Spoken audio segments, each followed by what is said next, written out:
¿Cómo nos imaginamos que van a ser las clases del futuro? ¿Nos imaginamos una clase?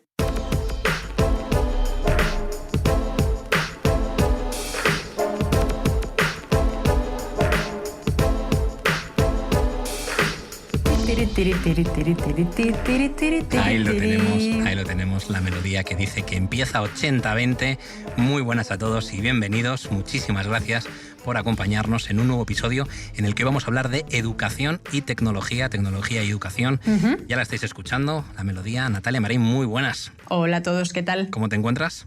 Pues me encuentro con muchísimas ganas de aprender en este podcast de educación, a ver si aprendo como en clase, ¿no? Antaño. Eso ya lo había escuchado. ¿El qué? Eso, esa misma entrada que acabas de decir. ¿Por? Pues porque... ¿Has tenido un déjà vu? No, he tenido una realidad. La gente tiene que saberlo.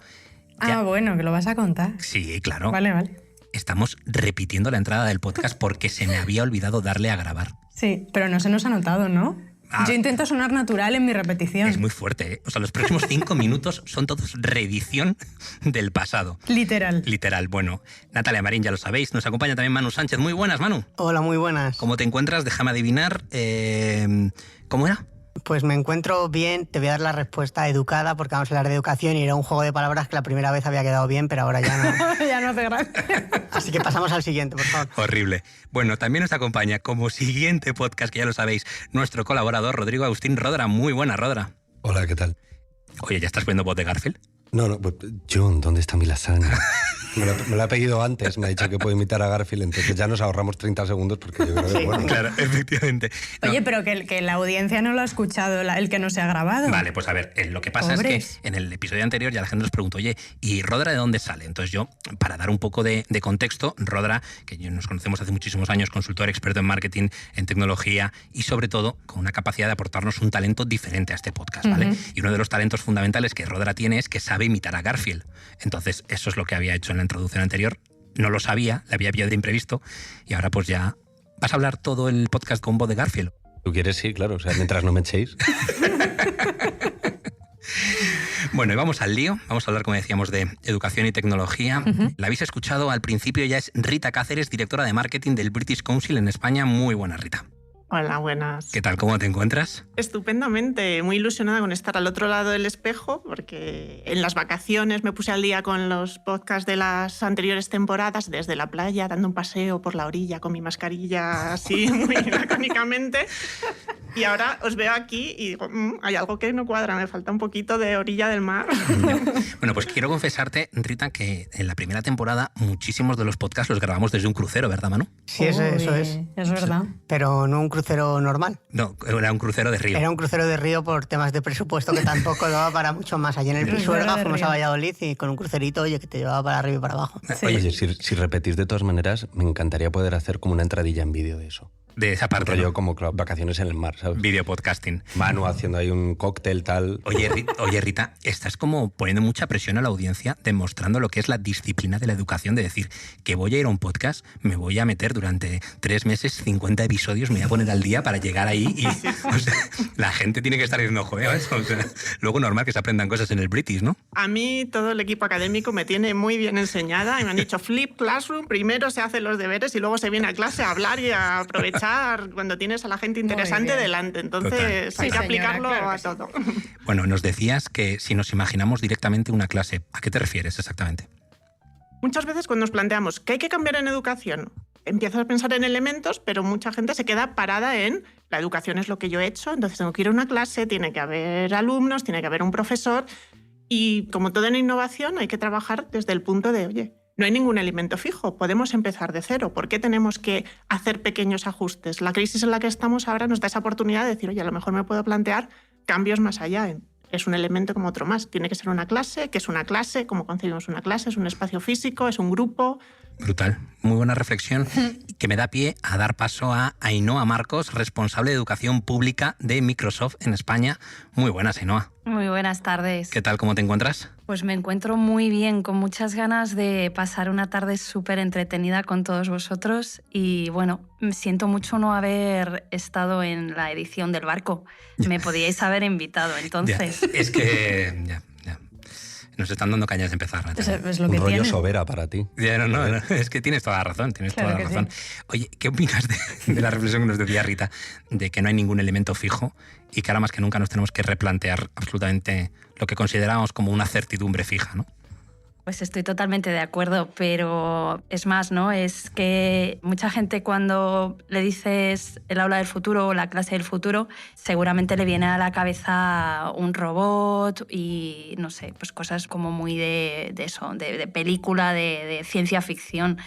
Y yo creo que tenemos que empezar a cambiar el chip, ¿no? Y realmente, pues bueno, desde el punto de vista del docente o del aula, o ese entorno que puede ser un aula física o no tener paredes o ser un entorno como sea, pero yo siempre defiendo que la figura del docente o del profesor nunca, jamás la va a poder sustituir una máquina ni ningún robot. Así que yo creo que si pensamos en el aula del futuro, no tenemos que pensar en androides, ni en robots, ni en elementos de ese tipo, sino realmente pues cambiar los conceptos y la forma de aprender.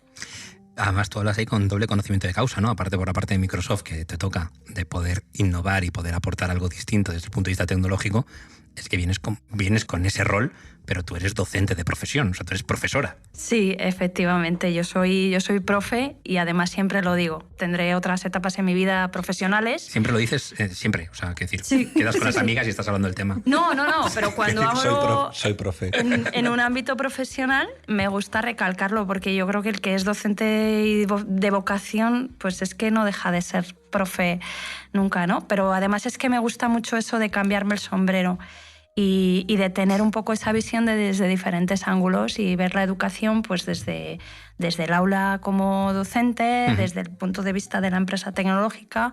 Otras veces puedo hablar también de educación como madre de 2 adolescentes. Entonces, bueno, Claro. ese cambiarme el sombrero me gusta, me da mucho juego. Sabes que yo, no sé cómo lo veis vosotros, ¿no? Pero yo me imagino la clase del futuro personalizada, pero hasta el punto de one-to-one. Ujú. ¿Por qué no existe tanto esa figura de... O sea, es verdad, ¿no? Las clases colectivas y siempre se habla de lo más reducido posible. Luego siempre hay tutorías y demás. Y entiendo ese punto de necesidad de sociabilizar, ¿no? De tener contacto con más gente, etcétera, pero ¿por qué no podemos jugar ese mix? Igual que estamos intentando hacer ese mix de presencial online, ¿por qué no jugamos con ese mix de tener un profesor, quizá un back to basics? Es decir, tener un profesor que te esté guiando, que te esté enseñando algo más. Sí, el ser el discípulo, ¿no? Sí, de alguien más yo me que lo el imagino alumno. así, me lo imagino así como Hombre, una yo gran creo evolución. que el modelo de clase magistral del siglo XIX, mítica que tenemos todos en la mente, está ya Y del obsoleto. siglo ¿no? XX, ¿eh? No, Por no. eso hay muchos que lo siguen no, haciendo, pero- por Y estamos en el desgracia. 21. No, perdonad, pero para nada. Al revés, esas clases magistrales, ahora la diferencia es que no tienen 120 alumnos, pueden tener 120.000 gracias a la tecnología y siguen teniendo su papel esas clases magistrales. Manu dando caña desde el principio. No, ¿eh? Sí, el tema te está- perdonamos, te Me perdo- perdonamos. No, perdono yo que en todo caso. No, estas clases magistrales creo que ahora lo bueno que tienen es que no tienen que ser delante de 120 personas, pueden ser delante de cientos de miles o de millones y creo que siguen siendo necesarias. Lo único que eso no es toda la educación, es un ingrediente de la educación, son pequeños ingredientes. La educación yo creo que en el futuro, gracias a la tecnología, no es todo un tipo de clases y es todo así. Es más, voy a ir un paso más allá. Creo que en esta educación del futuro habrá también que plantear espacios libres de tecnología, donde se puedan tener otras aptitudes, en las que pues a lo mejor es necesario que en una época en la que los niños, hablo de niños porque estábamos, pero sirve para cualquier punto, en la que los niños están conectados 30, 40 horas a la semana, no sé las horas que hacen, que a lo mejor hace falta que haya 3 horas en las que estén sin ver ninguna pantalla, hablando, con relaciones humanas. Totalmente de acuerdo. Pero déjame que te rebata o que te vuelva a preguntar. ¿Tú crees que siguen siendo necesarias esas clases magistrales? ¿Que puedan existir en cierta... O sea, que puedan seguir formando parte de la educación? Sí, pero ¿realmente para qué necesito una clase magistral? Si para que alguien me cuente un contenido que ya está ahí, enséñame otras habilidades, enséñame otros conocimientos que me permitan realmente analizar esa información. Quizá deberíamos dividir entre formación y educación. O sea, al final te hace una clase magistral que se puede grabar en vídeo y puedo ver cuando yo quiera, versus aprender, como tú estás diciendo, otras otras facultades y algo que de verdad necesito un profesor que esté conmigo, que me esté guiando hasta yo conseguir la meta, que él sabe cuál es la meta y que yo no la sé. Por eso estoy aprendiendo. Hay un movimiento que es el homeschooling o el unschooling, que es no ir al cole hasta, por lo menos los que siguen un poco la disciplina, que el impulsor fue John Holt, por si alguien quiere buscar un poquito más de info, doy nombres aquí.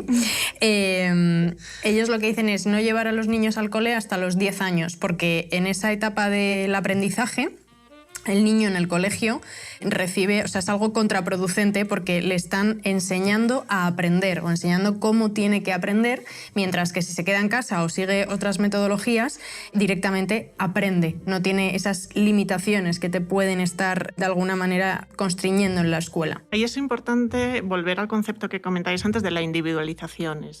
No todas las personas aprenden de la misma manera ni necesitan lo mismo. Lo que tenemos ahora son muchas más opciones y, en cambio, la mayoría de la educación sigue ciñéndose a muy poquitas opciones de las que existen. Entonces, cuando hablamos de clase magistral, pues la que tenemos todos en mente y muchos de nosotros hemos vivido, no es seguramente el concepto que se va a perpetuar, pero cuando hablamos de cientos de miles de personas asistiendo a un curso, ¿sabes? Por ejemplo, nosotros tenemos bastantes MOOCs en Internet, en algunas de las plataformas como Coursera y demás, Future Learn, que realmente cubren esa necesidad. Llegan a cientos de miles de personas en todo el mundo, no pensemos solo en nuestro contexto. Un curso que se hace en ese momento lo puede estar haciendo alguien aquí en Madrid y a la vez alguien en un pequeño pueblo de África si tiene esa conexión a Internet. Entonces sí que te permiten de una manera muy eficiente un tipo de conocimientos que no requieren esa interacción, hacerlos llegar a cientos de miles de personas en un nivel de calidad muy alto. Y no siempre es incompatible con la personalización.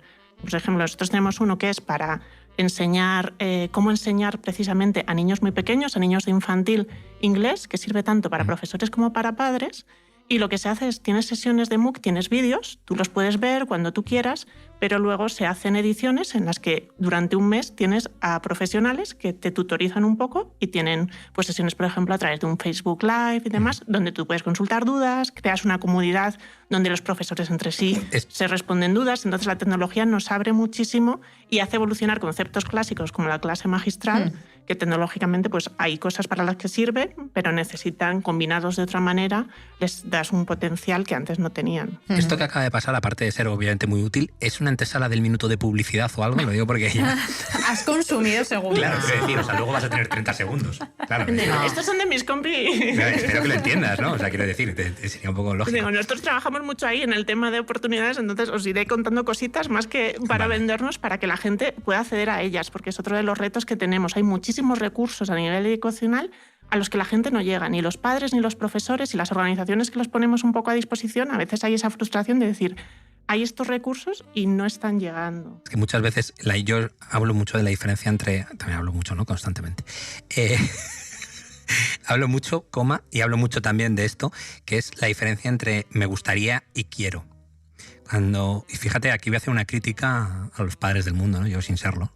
La diferencia entre me gustaría que mis hijos tuvieran la mejor educación posible a quiero que mis hijos tengan la mejor educación posible. Hay una diferencia enorme entre ese verbo, entre esos dos verbos, ¿no? Y muchas veces lanzas a tus hijos al colegio y dices, no, que ahí ocurra la magia, pero mi implicación es la justa y necesaria, ¿no?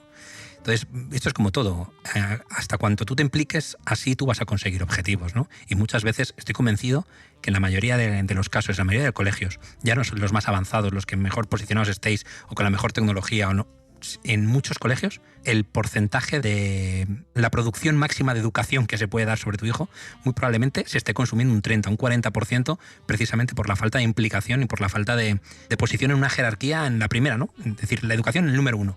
Decirlo no es lo mismo que hacerlo, ¿no? No, y bueno, por volver también un poco a este tema que decíamos de, oye... que pensé que ibas a criticar el... No voy a criticar tu planteamiento porque estoy 100% de acuerdo con él, creo que es necesario... Qué raro, Manu. No, pues si lo estoy, quiero decir. Sí, yo sí, cuando lo estoy, lo digo, hace falta implicarse y creo que la tecnología también nos da muchas oportunidades para que nos impliquemos más, pero también hay veces que puede tener esa otra cara, que es el de... Como está la tecnología se encarga y la tecnología por sí sola no es nada. El contenido, hay millones de horas de contenido en Internet, pero eso sin darle un buen uso no es nada. Y volviendo un poco a lo que comentaba Rita, Un caso particular es, también creo que aquí el papel es por parte también de los docentes, que los docentes sean capaces de integrar este punto. Yo que no soy docente, pero sí que he tenido labores docentes. Yo, por ejemplo, he dado clases en college en el Reino Unido y daba clases pues, en apprenticeships, en estos programas, a chavales pues, que tenían 16, 17, 18 años, que están en una edad en la cual conseguir la atención es bastante complicado. Entonces, yo en vez de... ¿Qué hacías? Pues mira, yo por ejemplo, una de las cosas que hacía, aprovechando... Claro, no sé. Llevaba un mono con patines. No llevaba un mono con patines, pero también, aparte, las clases que daban eran sobre redes sociales, etcétera, que también se abría mucho más a este tipo de metodologías. Pero bueno, en vez de a lo mejor hacer cosas que a lo mejor hemos dado siempre por hecho, que es un comentario de texto, puede ser, oye, puedes ver esta charla magistral y luego utilizamos herramientas digitales para comentarla. Y por ejemplo aquí, con la plataforma TED for Education, y esto estoy hablando del año 2014, o sea, no estoy hablando de que sea ahora con el COVID y nada de esto. Pues tiene una plataforma en la cual tú cuelgas un vídeo, subes unas preguntas que pueden hacer... Es una manera de hacer los deberes mucho más interactiva y que es algo que lleva años en las manos de los docentes. Si queremos seguir mandando una fotocopia para que lo comenten, creo que ahí el problema lo tenemos en cómo lo planteamos. O sea, tú le puedes decir, mírate este vídeo, y a lo mejor se lo ven o a lo mejor no, pero si tú ya aprovechas la tecnología que hay y lo haces todavía más fácil, porque al final estás compitiendo con muchos otros puntos que te están quitando la atención. Lo que es un error es utilizar las herramientas del siglo XXI, las herramientas tecnológicas, para seguir haciendo las cosas como se hacían en el siglo XIX, en el siglo XX, ¿no? Había un dicho que era, estamos con alumnos del siglo XXI, profesores del siglo XX y metodología del siglo XIX. Entonces, evidentemente, lo que hay que hacer es transformar, es decir, si voy a utilizar la tecnología para dar la clase exactamente de la misma manera, pero en lugar de con un libro, con un ordenador o con un PDF o una captura de ese mismo libro de texto, y la metodología sigue siendo exactamente la misma, para eso no necesito invertir ni en tecnología, ni en hardware, ni en software, porque realmente no voy a transformar, ¿no? Claro. Y lo que tenemos que hacer además es extrapolar la educación al mundo profesional. Es decir, cuando una empresa hace una transformación digital, introduce herramientas tecnológicas en su día a día, cambia su manera de trabajar, su manera de comunicarse y su manera de colaborar. Eso es lo que tenemos que hacer en la educación, ¿no? Porque al final, pues nuestros alumnos se van a enfrentar a ese futuro profesional. Y bueno, pues se habla mucho de nativos digitales y que los chavales de hoy en día pues ya nacen con un móvil en la mano y están muy preparados. Pero en realidad yo siempre digo que no son nativos digitales, muchas veces son huérfanos digitales, porque ni sus padres ni sus profesores les están educando ni formando en el uso de la tecnología para su propio aprendizaje o su propio aprovechamiento. Son supervivientes digitales, ¿no? Bueno, hacen un poco lo que son pueden, supervivientes, ¿no? Hacen lo que puedes, ¿no? O sea, todos, y aquí ya me pongo el sombrero de madre, ¿no? Entonces, todos como padres sabemos que educamos a nuestros hijos en esto no se tiene que hacer, no hables con tal, por la noche no vayas por aquí, no vayas por allá. Pero les educamos en el uso, en el buen uso de la tecnología y de las herramientas tecnológicas. Pues algunos lo intentamos, pero muchas veces no. Eso es uno de los debates clásicos y es uno de los trabajos que, por ejemplo, nosotros hacemos mucho con los alumnos y con los padres, porque hay este punto de los típicos debates de hay que darle la tecnología a los niños, a qué edad, por qué. Y uno de los trabajos, por ejemplo, es decir, oye, pues hay veces que es importante darles esa tecnología, a lo mejor antes. Hay cosas que son antiintuitivas, de decir, pues a un niño que le das la tecnología antes le puedes acompañar más que a lo mejor a un adolescente en una etapa donde va a ser más difícil hacer ese acompañamiento de cómo utilizar bien la tecnología. Y sobre todo, nos centramos a veces mucho en cómo tienen que utilizar la tecnología. Lo que tenemos que trabajar son competencias previas transversales que ellos necesitan. Necesitas un pensamiento crítico para saber lo que tienes o no tienes que hacer en una red social, o cómo la información, que ahora tienes mucha más, cuál es información de calidad que te va a servir y cuál es información que tienes que desechar. Entonces, a veces nos olvidamos de esa capa de hay que trabajar esa parte transversal de pensamiento crítico, de creatividad, una serie de cosas que los niños necesitan porque, como comentábamos, la tecnología va a seguir evolucionando. Muchos de los que estamos aquí hemos pasado de casi la máquina de escribir a estar todo el día conectados a Teams y hemos sobrevivido, pero los niños han nacido en un entorno distinto y necesitan que les trabajemos esas capacidades de base que les van a permitir adaptarse a por donde vaya la tecnología, que va a ir más rápido que ellos inevitablemente. Y fíjate, Rita, que cuando dices que, pues por ejemplo eso, ¿no? Que trabajen con Teams o que trabajen con la tecnología, no se trata de enseñarles... Cuando dices que trabajan con Teams, que sepas que me encanta, ¿no? O sea, Se están coordinando. Claro. Una pregunta, cuando Me hablas de encanta, Teams me te encanta. refieres a Microsoft Teams, ¿verdad? Teams, sí. Quiero que sepas que me encanta. Y Es si, se un envían, amigo nuestro. y si se envían PowerPoints a través de un Surface es genial. O sea, Exactamente, eso es lo que exactamente. querías decir, ¿no? No, va pero apalancando la una a la otra. a lo que iba es que no se trata de enseñarles a haces clic aquí, sino realmente de lo que se trata es de que tengan esa competencia del uso de la tecnología para, pues, desde el punto de vista de su aprendizaje, ¿no? Como herramienta colaborativa y que realmente le saquen el máximo provecho. A mí me parece que estoy absolutamente de acuerdo con lo que comentáis, ¿no? En cuanto a que hace falta pensamiento crítico. Sí que es verdad que yo creo que, por ejemplo, el uso de la tecnología, sobre todo cuando nos referimos siempre, ¿no? a los perfiles que hay que proteger, normalmente siempre nos vamos a los niños, ¿no? Siguiendo con ese hilo, yo creo que la tecnología nos va a dar muchas herramientas a los padres, tutores y gente que tenemos que estar pendientes de ellos para que no hagan un mal uso. Vamos a decir, una cosa es que entiendan lo que están viendo y otra cosa es que puedan ver algo que no deban ver. Entonces yo creo que también nosotros nos vamos educando. Yo te puedo garantizar, tengo 3 niños muy pequeños, el control parental va a ser máximo. O sea, es que voy a controlar dónde se conectan, pero a nivel de la conexión. ¿Vale? Es decir, luego ellos aprenderán también a liármela, estoy convencido, porque es algo totalmente... parte de la vida, es una carrera tienen que evolutiva, hacerlo. es una carrera evolutiva, ¿sabes? Y además es una carrera que voy a perder, y lo sé, no pasa nada.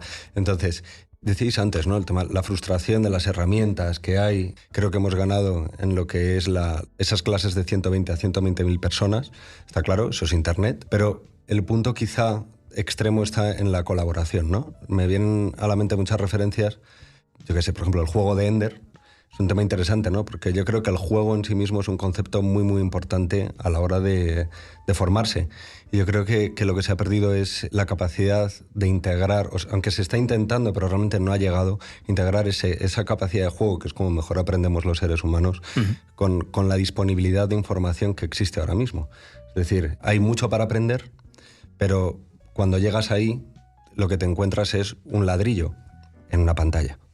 Pero sigue siendo el mismo ladrillo en la mayoría de los casos. Aunque sea un vídeo, aunque sea algo más o menos interactivo. Lo que quiero decir es que los chavales están en Minecraft. Pero es que Minecraft te da la opción además, o sea, evidentemente Minecraft es un juego, pero es que es un juego de creación. Es Claro. que tú has hablado de la colaboración, pero no nos olvidemos de la creación. Yo no quiero alumnos consumidores de contenido. No, tienen que colaborar. Claro. Es que yo creo que... Quiero Es más alumnos allá de la creadores que creen Claro, y claro. que además dentro de ese entorno de gamificación que les pueda dar Minecraft, pues lo que están haciendo es crear. Y es que en Minecraft, no sé, habrá muchos de nuestros oyentes que no lo conozcan o que lo hayan visto y digan, bueno, pues es un juego así como de píxeles. No, Minecraft es un juego de creación, pero además de creación, donde podemos hasta aprender a programar. Claro. Y el alumno puede programar o dar diferentes características a esos bloques que está creando, Claro. y puede crear pues desde una pirámide alimenticia a una tabla periódica, a un entorno ecológico donde las placas solares generan energía y puede crear su propio mundo. Entonces se puede aplicar a casi cualquier asignatura, pero todavía nos da miedo. Parece que es que no, es que si están jugando no están aprendiendo. Hay que cambiar ese chip. Eso ya ha empezado a evolucionar. Yo creo que es parte del reto es que eso llegue a más entornos. Hay, por ejemplo, nosotros trabajamos mucho cuando usamos tecnología incluso más allá de la pantalla. Tenemos un partnership con Microbit Foundation, que es un microordenador, y los niños pueden hacer proyectos en los que usan ese ordenador para hacer cosas físicas. Entonces les planteo un proyecto de ecología. Con este microordenador, ¿tú qué podrías hacer? Y entonces ellos te plantean proyectos de cero, que trabajan esa creatividad, esa colaboración. Un Arduino, como una placa Sí, integrada. es algo parecido a un Arduino. Es incluso más sencillo para programar para los niños, porque tiene unas nociones muy básicas de programación, pero te permite trabajar con proyectos y trabajar desde el niño. Y el niño en ese proyecto está aprendiendo a colaborar, está aprendiendo conceptos de ecología, si es el tema, es uno de los temas que trabajamos con esto, está aprendiendo nociones de tecnología. Y, por ejemplo, en nuestro caso, que se hace en inglés, está aprendiendo el idioma. Y no es esa aproximación de ahora te voy a contar cómo funciona el microbit, ahora te voy a contar lo que es la sostenibilidad. Estás integrando todas esas áreas que quieres trabajar en un proyecto y lo que tú decías, Para ellos es casi un juego, porque para ellos es motivación. Ellos no están dando una clase, están haciendo algo que les interesa. De todas maneras, conseguir esto, entiendo que tenéis que tener unas conversaciones, vosotras o, bueno, quien sea, en general la industria, ¿no? de la educación, la tecnología, lo que va más allá de la política, que es donde quiero llegar, de manera espontánea, como siempre, ¿no? Te están abucheando por ahí por el fondo. Sí. Política otra vez. ¿Tenéis conversaciones con la administración pública cuando intentáis revolucionar? Porque lo que estáis diciendo ahora mismo es, a mí me está sonando, no es que me esté sonando a chino, todo lo contrario, pero me está sonando a Marte.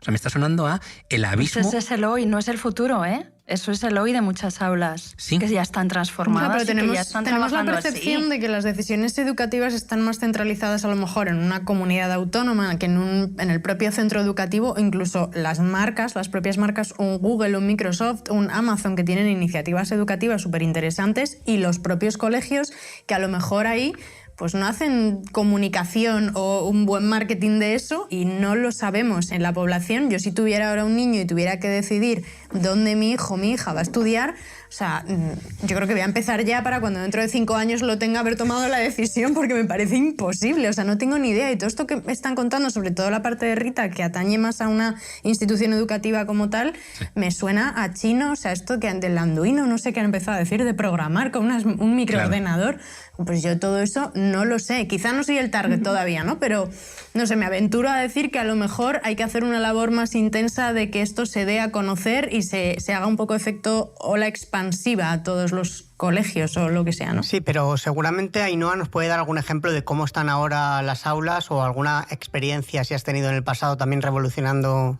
algo las real. Metodologías. Bueno, tenemos muchas experiencias y muchos centros que, como decía Rita, pues o con Microbit o con MakeCode o con Minecraft, alumnos desde edades muy, muy tempranas están aprendiendo a programar.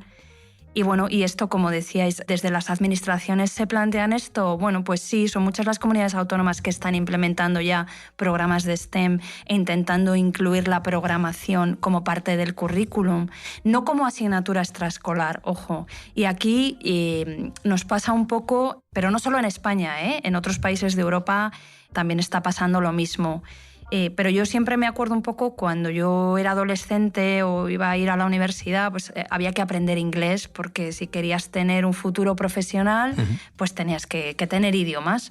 La programación es el idioma del futuro. Entonces, lo que está claro hoy, y muchas escuelas, muchos centros educativos, incluso muchas comunidades autónomas, esto ya lo saben y lo están transformando, es que el lenguaje del futuro es el lenguaje tecnológico y el de la programación. Es decir, que igual que cuando pues a lo mejor nuestros padres o incluso algunos de nosotros tenías que aprender mecanografía o tenías que ir a una extraescolar de inglés porque eso era lo que te iba a dar o te iba a diferenciar de tu currículum, ¿no? O de tu prepararte para tu futuro profesional más allá de lo que te daban en la escuela.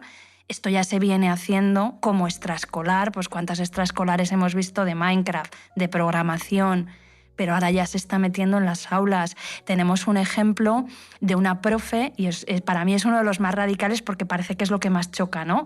Una profe de latín que ha incluido en sus clases de latín la programación, pero además la programación desde un entorno muy maker. Ahí te has trabado y me ha quedado perfecto en mi mente. Has dicho incluido, entonces he dicho incloud. O sea, me he imaginado yo el incluido.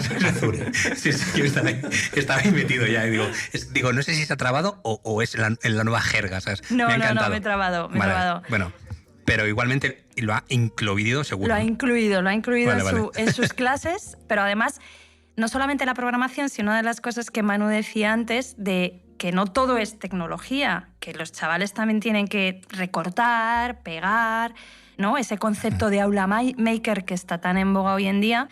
Entonces, en esta clase, esta profesora lo que ha hecho es crear un telégrafo con el cual, además, ha hablado con sus alumnos de la comunicación alámbrica e inalámbrica. Los chavales están acostumbrados a la inalámbrica, pero cómo poder, con un telégrafo construido con una pinza de la ropa, les ha enseñado a programar ese telégrafo para, con código Morse, pues expresar de un lado al otro de la clase las declinaciones en latín. Parece muy enrevesado, pero si os fijáis... Se aburrió de estar en la NASA. Como proyecto... Para la docencia. No, de verdad que no es tan complejo, pero o sea, como concepto incluye muchas innovaciones. No es complejo, pero yo no sé programar un telégrafo, entonces encantado. Ni declinar, ¿no? Ni declinar, ¿no? Entonces, pues me encantaría ir a esa clase. Oye, Natalia, estamos hablando de educación todo el rato, yo creo que tenemos que hablar de uno de nuestros patrocinadores, ¿no? Hombre, por supuesto, claro que sí. Nosotros, en términos de educación, nuestra recomendación para máster, posgrado, MBA es que lo hagas en el SIC Business School, que precisamente de este tema tienen un posgrado de tecnología, pero tienen muchísimos más, comunicación, publicidad, a nivel internacional, comercio, negocios, hay un variadito ahí de todo. Es que es un podcast en el que entraba directo. O sea, es muy bien hilado, ahí sí te digo que has hilado bien. Y a raíz de esto, además, bueno, creo que... En cualquier momento del podcast podía haber parado. Claro, era fácil. Era fácil, ¿no? Pero a raíz de esto también un comentario, y abro otro melón que viene de aquí. Sobre SIC. No tanto sobre SIC, sino sobre un nuevo paradigma de la educación dentro del ciclo vital.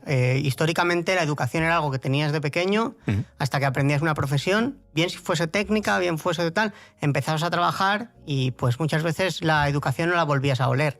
Ahora ya esto no vale. La educación que te dieron hace 10 años no vale para el mundo de hoy. La que te dieron hace 20 ya ni te cuento, y la que te dieron hace 40 pues se ha quedado totalmente obsoleta. Entonces yo creo que ahora en las bases creo que es importante, comentaba antes, el aprender también otra serie de skills, porque hay una cosa que creo que es inherente a la nueva realidad, y no hablo de la nueva realidad de la nueva sino hablo de la nueva realidad del nuevo paradigma. Del nuevo paradigma. Cuando alguien dice que hay un nuevo paradigma... No sé, no me gustan los términos estos de nuevo... Para no molestarte. Me refiero que está claro que hay que... Ahora lo importante es aprender a aprender, porque el aprendizaje tiene que ser algo constante y la tecnología ahí es clave. Voy con ahora mismo que ya me están levantando la mano por aquí, el nuevo paradigma en los nuevos aprendizajes y demás. Habéis hablado de idioma constantemente. Habéis dicho, yo cuando estaba en Londres, obviamente hablando del British habéis hablado, Ainhoa también ha hablado de idioma. Yo quiero lanzaros una cosa que esto va dentro del 20, aprovechando, y ahora vamos con lo de Manu, seguro. ¿Vosotros no creéis que estamos estudiando de más en el tema de los idiomas? Es decir, ¿por qué hay más de un idioma entre los seres humanos? Si estudiásemos solo uno y ya está. El esperanto. No, claro, estaba diciendo Ainhoa, el idioma del futuro es la programación. Yo digo, y es que lo entiendo, ¿no? Pero un león se encuentra con otro león, ¿no? de la provincia de al lado, y seguro que pueden hablar entre ellos y comunicarse, y seguro que tiene una relación. Una jirafa se encuentra con otra jirafa, un mosquito se encuentra con el mosquito de al lado, ¿no? Y podrán seguro que tener una comunicación. Yo me encuentro con un chino y necesito yo saber chino y él saber español. Pues no te creas, los animales no se comunican igual en función de cuál sea su lugar geográfico. Obviamente sí. Obviamente. Tienen sus idiomas. Hay matices, pero yo creo que el matiz entre el español y el chino es un poquito más entre un león y otro, ¿no? Pero la tecnología nos ayuda en eso también, ¿no? Tú pones en el móvil Microsoft Translator y te está escuchando y te está... Claro, pero no te das cuenta que... La estaba poniendo en bandeja. Es que la colocas y ella... ¡pum! No, pero te digo una cosa, te está intentando quitar clientes, porque no hace falta que aprendan inglés. No he dicho eso, no he dicho eso. He dicho que si no conoces el idioma... No, yo me he quedado con ese titular. Pero te vuelvo a decir lo mismo, la programación sí que es el lenguaje universal del futuro. Y esa sí que es igual aquí, en China y en cualquier sitio. Ya. Hay muchos idiomas, yo creo también, ¿eh? Por poner ahí un puntito, yo creo que uno de los problemas de la programación es que cada vez es más extenso. También, ¿ves? Volvemos a lo mismo. Cada vez, claro, se las curvas de aprendizaje son idiomas. enormes. Sí. Realmente hay mucho empuje ahora hacia, vamos a decir, lo que es la formación STEM, porque se demandan puestos de trabajo. Y yo creo que básicamente es eso, o sea, es una ley de oferta-demanda, no es ni porque sean mejores ni porque sean peores. Mañana hacen falta filósofos, pues entonces estudiar filosofía será muy importante y nos enfocaremos en eso como sociedad, ¿no? Yo no estoy de acuerdo totalmente, no creo que sea una moda o que sea una cuestión de oferta y demanda, sino que realmente nuestro mundo es tecnológico. Sí, y va a seguir siendo tecnológico. ¿Eso qué es lo que hace? Que tú vas a estar mejor preparado para tu futuro profesional si tienes esas competencias digitales. Y da igual si te vas a dedicar a la arquitectura, a la hostelería, a la imagen, al sonido, a cualquier ámbito, que si además tienes una competencia digital, te puedes crear tu propia aplicación para desarrollar, o sea, ese concepto tecnológico te va a dar unas habilidades que te van a ayudar en cualquier ámbito. Para mí hay un tema de hay skills y hay super skills. ¿Sabes? Para nosotros el inglés, por ejemplo, es una super skill y parte de las habilidades tecnológicas entrarían también en esta parte un poco de super skills, en el sentido de si tú hablas inglés, por ejemplo, todo el mundo tecnológico se te abre mucho más. Muchos lenguajes de programación, mucha de la literatura en STEAM y demás está en inglés. Cuando tú decías, tenemos un solo idioma, ha pasado un poco de manera natural, según los idiomas te van abriendo más oportunidades, se van expandiendo más. Nosotros, una de las razones por las que trabajamos en el inglés y en que todo el mundo en España termine hablando inglés, es porque eso es de las cosas que más oportunidades generan y que más conexiones generan. Que cuando hablamos, por ejemplo, del punto traductor, hay una parte de cultura, de entendimiento y demás que todavía la tecnología no ha conseguido replicar, pero que el hablar un idioma y tener un idioma en común con otra persona te conecta inmediatamente y te abre a un mundo de oportunidades. Internet ha revolucionado mucho. Es decir, oye, si hablas inglés, de pronto Internet es 100.000 veces más grande para ti si hablas inglés que si hablas otros idiomas. Entonces, es el tener esos skills que te permiten acceder a otros skills y a otras oportunidades según vayan evolucionando. Lo que pasa es que yo creo que lo que voy es que las mayores transformaciones... A mí me gusta mucho la ciencia ficción, entonces cuando vemos que a lo mejor estamos hablando de algo que claramente controlamos, yo voy a intentar hablar de algo que no controlo. ¿Sabes? Porque yo creo que una de las cosas más interesantes del punto, ¿no? del momento que estamos viviendo, es que realmente no sabemos qué va a ocurrir. Entonces yo creo que las auténticas transformaciones son las que no ves venir. Es decir, yo creo que a lo mejor estamos hablando de cosas que sabemos que se están implantando, ¿no? Eso es algo muy inmediato, pero es cierto que al mismo tiempo que estamos hablando aquí, pues hay cosas que están cambiando, ¿no? Yo qué sé, traductores simultáneos. Yo navego con Chrome y si entro en una página china me lo traduce al español. O sea, esas cosas van a impactar y muchas veces no sabemos cómo Bing influyen. También te lo hace. Sí, también. Lo siento, pero, No, mira, yo esa no te la compramos. Esa batalla la daría por perdida aquí. Esa batalla la daría por perdida. Totalmente. Ahorita ahí el tema, obviamente, de mi propuesta, mi provocación con lo del idioma, era más una provocación que una realidad, obviamente. Entiendo que cada uno tengamos nuestro idioma, ¿no? Cada localización tenga, al final, cada cultura va teniendo su manera de expresarse, ¿no? Pero bueno, sí que a veces lo he pensado, ¿no? Es decir, está muy bien aprender 7 idiomas, pero si en vez de tanto hubiera un poquito menos, pues a lo mejor... Pero vamos, una cosa mía que he pensado algún día. Pero como la haría es elegir el idioma que quieres según lo que quieras decir. ¿Sabes? Tienes que ligar, pues vas en francés. A ver, ¿quieres declarar la guerra a alguien? Pues en alemán. ¿Sabes? Pues claro. Oye, escucha, ahí estás lanzando muchos prejuicios, ¿eh? Ojo con eso. Ya No. Etiquetas. Vamos a tener hate. Bueno, los prejuicios y las etiquetas que has lanzado ahí, ya nos estás liando. Ahí hay boicot en el podcast. Manu. Total. Eso te han librado. Ya no vas a ser tú el culpable del boicot de este podcast. No, yo ya la he liado en otros. Son clichés, pero yo creo que todos hay un tema que me gustaría tocar, que es el tema del dato y de la analítica, de cómo vamos evolucionando en la educación, ¿no? Porque estamos constantemente monitorizándolo todo en nuestro trabajo, los cuadros de mandos de cómo va la empresa. Tenemos hasta un cuadro de mando en la nevera, ¿no? Que te dice absolutamente todo, y hay neveras que te dicen si te has quedado sin tomates, cuánto tiempo lleva el producto en el congelador. ¿Nos estás hablando de tu nevera? Sí, en concreto estoy hablando de mi nevera. Ya sabes que yo tengo una nevera que entiendo que haya mal rollo hacia mí desde que tengo esta nevera, ¿no? Pero vuelves a hablar de tu nevera, nada más. No, pero en general sí que es verdad que hemos evolucionado hasta el punto de tener tanto dato que querer optimizarlo constantemente. No sé si en la educación esto también existe, es una posibilidad real cercana, el hecho de tener a lo mejor un cuadro de mando que te diga cómo está evolucionando cada alumno, qué cualidades tiene mejor, cuál es peor, en qué punto del año incluso habrá un timing, es decir, los alumnos en esta época del año es mejor que aprendan este tipo de cosas y en esta otra. O sea, ¿habrá esta periodicidad en los tiempos de aprendizaje? Esto ya existe, ¿eh? Esto no es nuevo y bueno, sí es cierto que nos queda mucho... Espero que no sea muy antiguo porque me has dejado un poco No, nos queda mucho Vale. todavía por recorrer, pero tenemos ya ejemplos, incluso aquí en España, en los que se usan los datos. Pero es que pensad que los datos son en educación, siempre estamos recopilando datos. Desde que el alumno entra por la puerta estamos recopilando datos, poniendo notas de asistencia, de no asistencia, de su entorno, de si ha traído los deberes. Pero muchas veces para el profesor generar todos esos datos es complejo, ¿no? Más gestionar la clase. Y luego además recopilar esos datos y utilizarlos. Entonces, históricamente, ¿cuáles son los datos con los que nos quedábamos? ¿Asistencia o no? ¿Ha traído los deberes?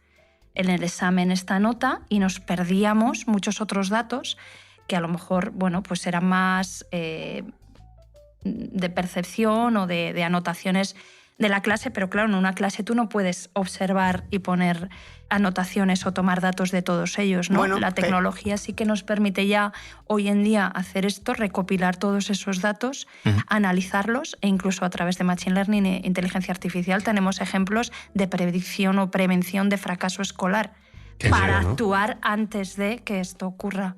A mí me da un poco de miedo, lo tengo que decir, ¿eh? Es lo que hay que tener siempre cuidado con la analítica, es cómo usamos los datos. Entonces, Bueno, como claro. siempre, se pueden usar bien o mal. Entonces, lo que es importante es que esto vaya de la mano de las tendencias pedagógicas en las que esto no va a decir lo que quiero es que todo el mundo tiene que tener un 7,5. ¿Vale? Esto va más de esta parte de cómo hago esa individualización de lo que necesita cada alumno. Incluso tú antes hablabas de cómo de esa enseñanza. ¿Te refieres a mí? Sí, es Claro, digo, porque me señalas, la gente no lo ve. Perdón.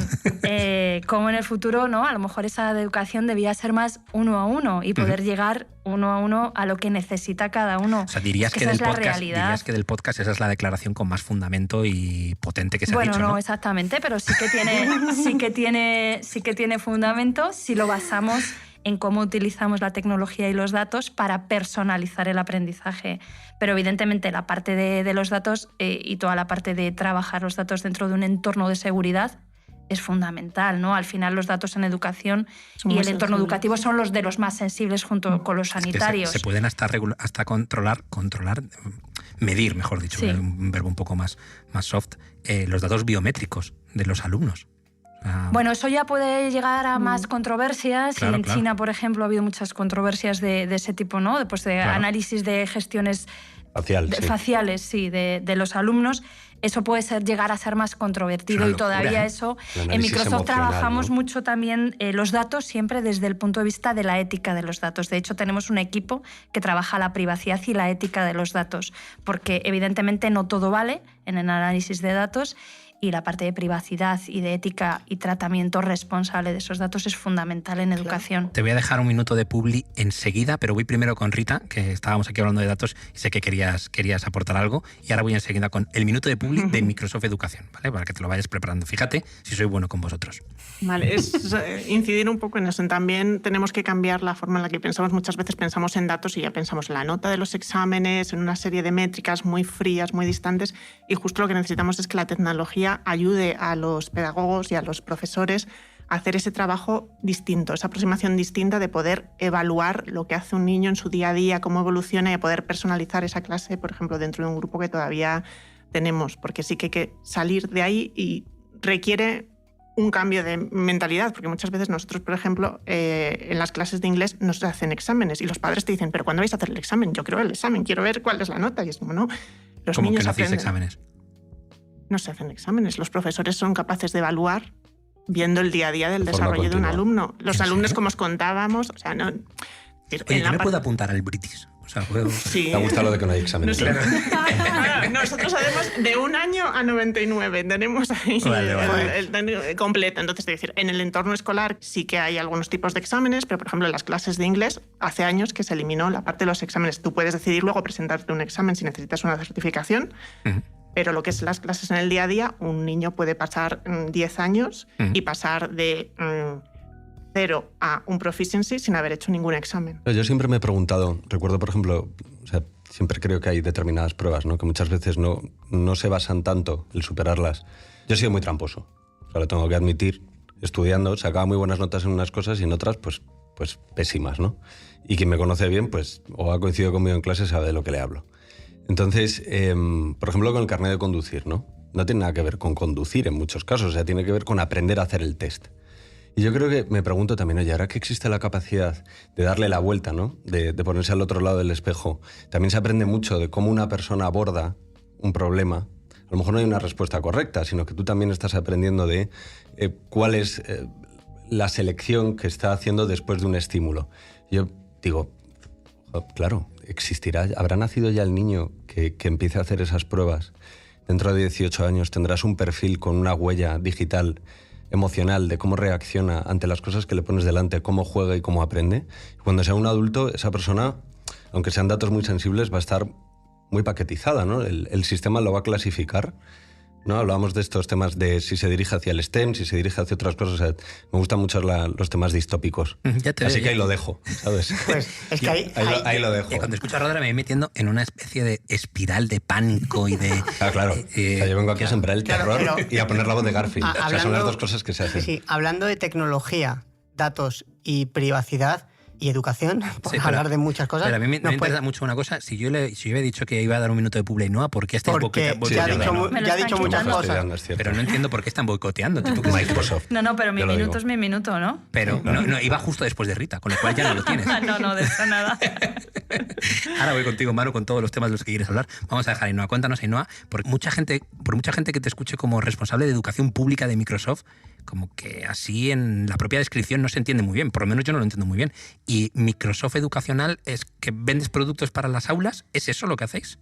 Bueno, Microsoft Educación lo que hacemos es ayudar a los centros, a las instituciones educativas, a las universidades, a los docentes, a los alumnos y a las familias a incorporar la tecnología para mejorar sus procesos de enseñanza-aprendizaje. Yo creo que pocas tecnológicas pueden presumir de tener un equipo de educación con 12 personas solamente dedicadas a educación y que muchas de ellas además venimos del ámbito educativo, ¿no? Entonces, bueno, yo en concreto llevo más la parte de, como has dicho, educación pública, relación o con las consejerías de educación, el Ministerio de Educación. Y bueno, pues ¿qué es lo que hacemos? Pues buscamos ayudar, y más ahora con la aceleración tan grande que ha tenido la transformación digital y con muchas de las entidades que ya veníamos trabajando en esa transformación digital, pues en planes de 1 o 2 años, y las hemos acelerado en 2 o 3 meses con la pandemia. Quedan muchas todavía por transformarse, pero les ayudamos con herramientas que les permitan un aprendizaje flexible, ¿no?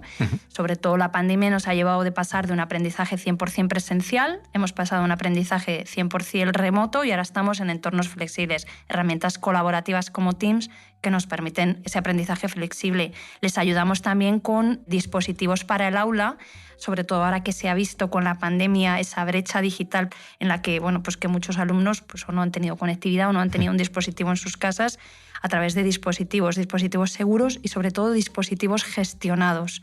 Es decir, no se trata de dar el dispositivo al alumno, sino darle un dispositivo que también va a estar gestionado desde el centro. Y déjame que termine, que no sé si acabo con mi minuto. Llevas 3 minutos. Es que yo estoy pensando en lo de la parte de responsable pública, es que ya coges el deje, ¿no? De que te hacen una pregunta y dices, voy a responder lo que yo quiera, luego un poco voy a extenderme y voy a ir dando un mensaje institucional. Hombre, me has preguntado qué hacemos y Sí, te sí, estoy tienes contando. razón, Me queda una pata fundamental y déjame que termine, que es la pata de skilling, de formación y preparar docentes, instituciones y alumnos. Te dejo para esa pata si luego nos vas a responder qué has soñado hoy. Tiene que ser un trato, esto no puede ser aquí todo gratis. ¿Y O a si menudo no me acuerdo? sueño, solo con... Si no te acuerdas, nos tienes que traer un producto Microsoft para que hagamos una demo o algo.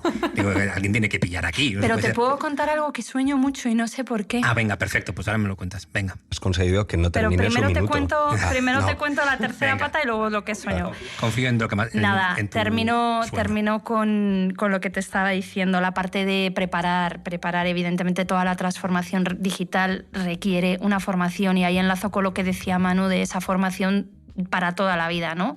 Es decir, tenemos que seguir formándonos las instituciones, los docentes, los alumnos, y en ese sentido, pues programas de formación, de certificación, de aprendizaje en línea con MS Learn, que nos permite formarnos de forma síncrona y asíncrona en cualquier momento, ¿no? Entonces, un poco esas son nuestras patas.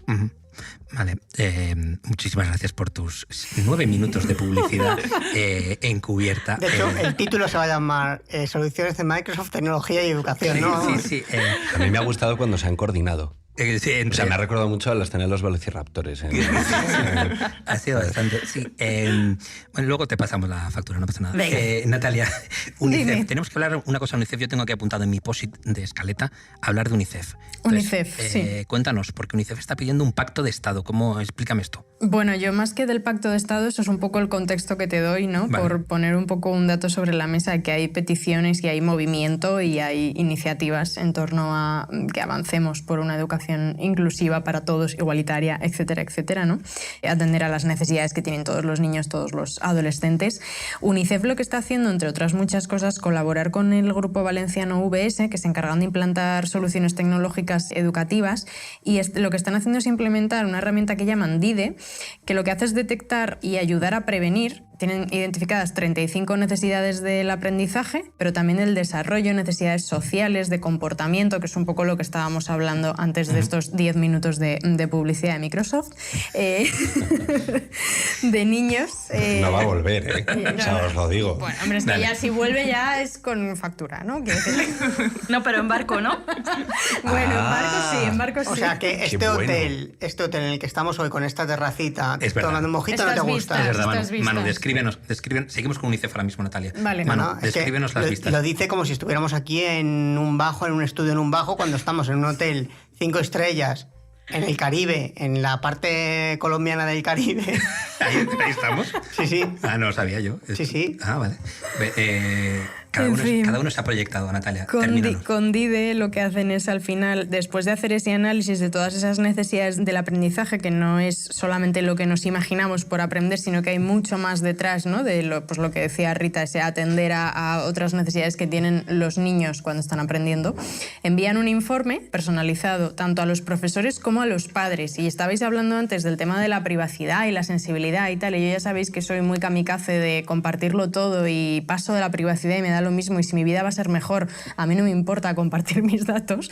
En este caso yo creo que un padre estará deseando recibir cómo va su hijo, cómo está evolucionando en ese aprendizaje, cuáles son sus necesidades, sus puntos fuertes, a la hora de darle esa formación, ¿no? Entonces me parece interesante en ese punto que estábamos comentando antes de la analítica, el data, y sí que es verdad que hay iniciativas que se están haciendo y que yo creo que ayudan, y es por donde tenemos que tender, al margen de polémicas de la privacidad y la no privacidad. Pero ojo también, porque precisamente me alegra que comentes este tema, porque lo que yo iba a comentar iba en esta línea.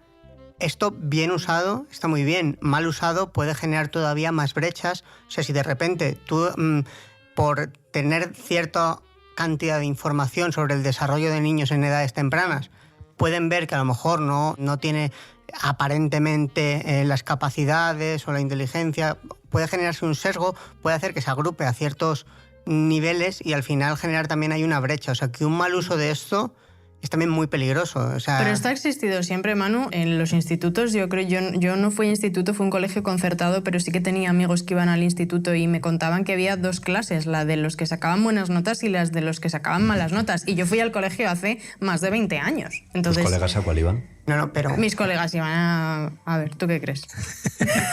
A ver, te puedo dar razones. Por una y por la otra. Pero mejor no las digo. Había de todo. Estamos hablando que esto puede suponer mucho más cambio, no simplemente que estés en una clase o en otra. Estamos hablando aquí de mucha más información desde edades más tempranas que al final también pueda tener un sesgo, y esto es algo que hay que tener también en cuenta. Creo que no podemos pasarlo por... Es que a lo mejor la clase del futuro, como decía Rita, ¿no?, que antes preguntaba, es que a lo mejor tiene que haber asignaturas, tiene que haber niveles, tiene que haber cursos. Es que a lo mejor la educación precisamente del futuro es otra cosa. Sin exámenes.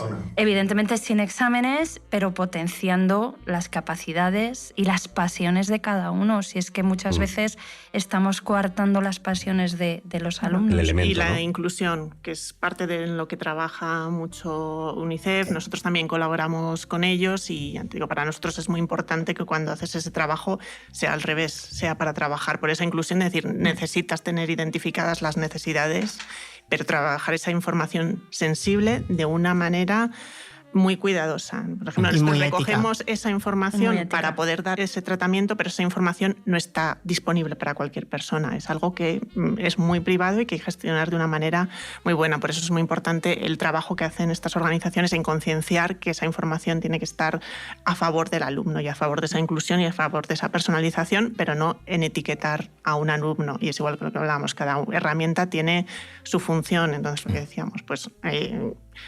puedes evaluar a los alumnos y eso te puede servir para hacerles ese trato personalizado, y no puedes hacerlo de otras maneras, y la idea no es etiquetarlos, sino darles la formación que necesitan y el apoyo que necesitan, que puede ser distinto en cada caso. Y es importantísimo hacer ese buen uso y asegurarte de que esa información no se utiliza para, como tú decías, lo que se ha hecho a veces en el pasado, esa parte de más segregar a los alumnos y ponerles esa etiqueta a la que no pueden salir, sino es decir, oye, necesito darles ese refuerzo y tener, pues es una de las cosas que igual tienes que mirar cuando buscas una institución educativa que te dé unas ciertas garantías, pues que esas políticas de protección a la infancia, de inclusión y demás sean una parte fundamental del trabajo que se hace, porque estamos trabajando con una parte de la población muy, muy sensible y tienes que tener esas precauciones por encima de todo lo demás. En cuanto a esto que estás comentando, entiendo también que dentro de los centros y de las instituciones educativas, y me salgo un poco de tecnología, pero obviamente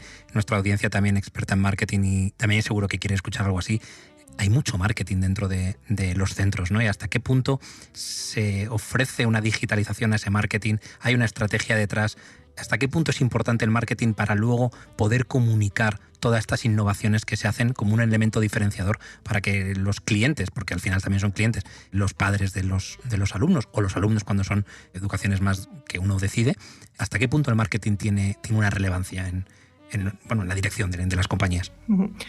Es muy importante, es un proceso que está ocurriendo relativamente reciente, lleva unos años, pero es esta incursión de los profesionales de marketing y comunicación dentro del entorno educativo.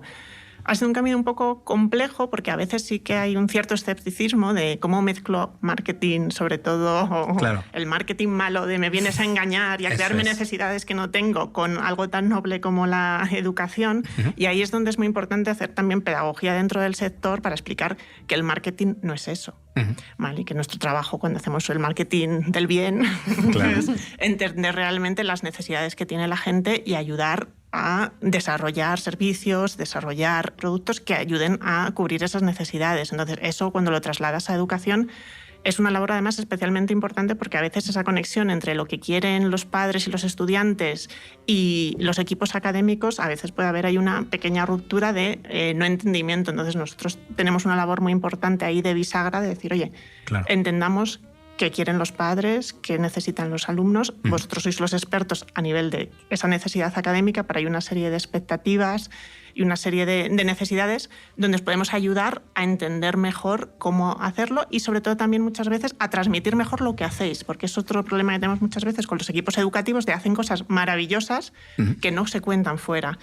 Yo creo que yo te decía, si yo tengo un hijo ahora, yo no sabría qué decisión tomar. Necesito más marketing de los coles. Yo con esto me quedo con una cosa, que es que, Rita, te tienes que emplazar una entrevista con Natalia para que nos cuentes más sobre el marketing que hacéis en el British Council y porque a mí me encantaría, de verdad, ya no solo obviamente porque me lo he pasado genial en este podcast, que efectivamente está llegando a su fin, porque llevamos una hora de podcast, efectivamente. Yo necesito mi minutito de Pero tú necesitas, y el sueño de Ainhoa, todo eso. Es que tenéis que saber que es que llevamos una hora de podcast, que es que hacemos. Vamos se ha pasado volando. Se ha pasado volando. Hora 10. Bueno, vamos con ese minuto de publi, vamos a ir con el sueño también. Venga, me habéis convencido. Tierra al bar del barco. Pero vamos, para hablar de educación y marketing cuando queráis. Perfecto. Pues quedamos. Yo quiero hacer una crítica. Aparte, yo en mis tiempos mozos trabajé de becario en un centro de educación, o sea que lo viví muy de cerca. Quiero hacer una crítica a todos los centros de educación, a todos los que se dediquen a la educación a nivel mundial, que nos estéis escuchando ahora, con atención, están todos ahora mirando, escuchando qué va a pasar ahora, y es el eufemismo de la palabra beca. Yo necesito que la gente reflexione cuando de verdad está haciendo una beca y cuando está haciendo un descuento.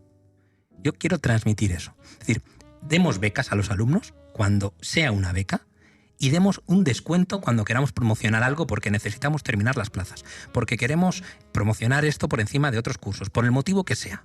Pero utilizar siempre la palabra beca cuando a veces nos estamos refiriendo a descuento, creo que es exactamente a lo que nos referimos con el marketing malo. Es decir, no pasa nada decir, y ahora con un descuento por early compra en verano, yo qué sé, me invento, ¿no? No tiene nada de malo decir que haces un descuento en un curso de verano, no tiene nada de malo decir que haces un descuento en un máster, no tiene nada de malo. Una beca, para mí, es otra cosa. Esa es mi crítica y quería aportarla. No sé qué opináis, aunque tampoco tenemos mucho tiempo para que deis una reflexión al respecto. Pues nos parece fenomenal. Os parece fenomenal. Vamos con algo de lo más relevante que ha pasado en este podcast nunca, que va a ser el sueño de Ainhoa. Ainhoa, cuéntanos ese sueño que tanto te perturba todas las noches. No, a ver, no, hombre, no vayáis a pensar ahora que yo todas las noches tengo el mismo sueño, pero sí que es cierto que no recuerdo lo que he soñado anoche, pero al decirlo del sueño pues me ha venido a la cabeza y es una escalera enorme hacia abajo. Sí. Entonces voy a dar un salto enorme y me tiro un buen rato volando y atravesando todas esas escaleras. No vale que nos digas que vuelas mientras sueñas. Eso mola demasiado. No, aparte que es un sueño que todo el mundo tiene. Un poco clásico, ¿no? ¿Todo el mundo tiene ese sueño? ¿En serio? No, yo pensé que iba a decir que se cae. Es muy recurrente, por lo visto. Sí. Es un sueño de estos como significa? colectivo. No sé, no vale. ¿No vale? Esto es un comodín. Lo que acaba de decir es un comodín. No lo intentes. Vamos con el minuto de publi del British Council. A ver, ¿qué nos cuentas? ¿Qué hacéis en el British Council para que la gente que no lo sepa o que lo sepa un poco mejor? Pues mucha gente no lo sabe porque sabe cositas que hacemos, pero no a qué nos dedicamos como institución en general, porque el British Council es la organización del Reino Unido para las relaciones culturales y las oportunidades educativas. ¡Pum! Vale. ¿Vale?